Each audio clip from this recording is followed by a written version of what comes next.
Hi guys, and welcome back to Jurassic Collectibles. So today we're going to continue looking at the Primal Rage series of action figures, and we're going to look at this guy.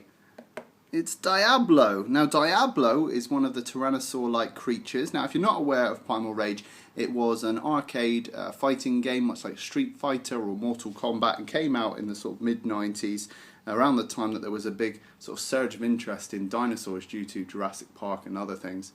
And this is a toy action figure that was released to tie in with that franchise. Now, I didn't even know these existed until recently, but I'm so glad they exist because I remember this game very fondly. I had it on the Sega Mega Drive, and it's a really wonderful fighting game. It's set in a post-apocalyptic Earth, and you can play as one of 7 prehistoric beasts.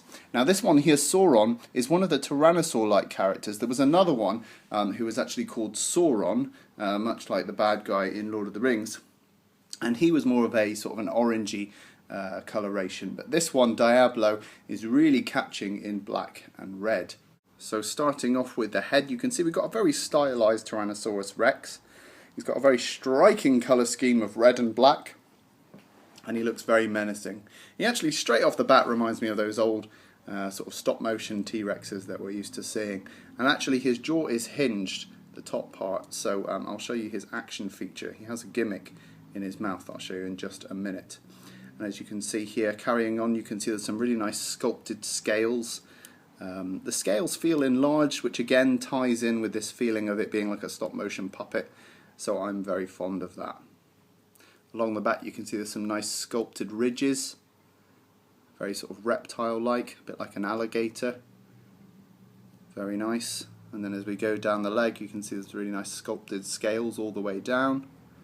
Nicely painted toes there. And a nice sculpted foot. As we continue down the tail, again this looks very sort of crocodilian or alligator-like.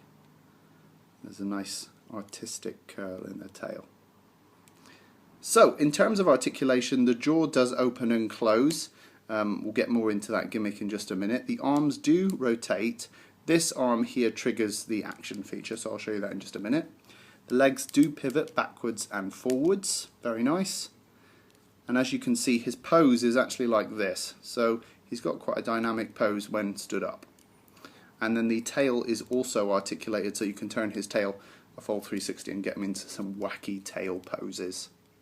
So, going back to the action feature.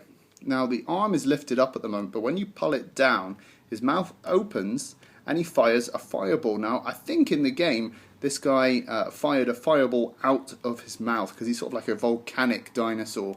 And if I'm not wrong, there is actually a ball inside. There you can see it just there, lodged in his mouth, and it's tethered by a little piece of string. Now, when I pull the arm down with force, you can see it fires out. So we'll do that again. If I open up the mouth, put the ball in his mouth and push it into this little section here. It's a little bit stiff, but it's okay. Lift the arm up and then push it down with force.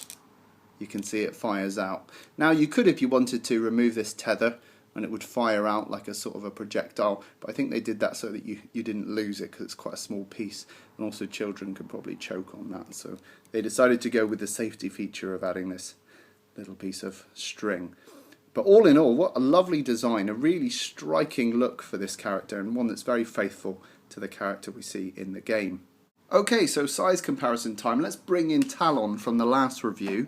Here he is, and you can see there pretty much a similar size, which is great because in the game they face off against each other like this, and they are a similar size.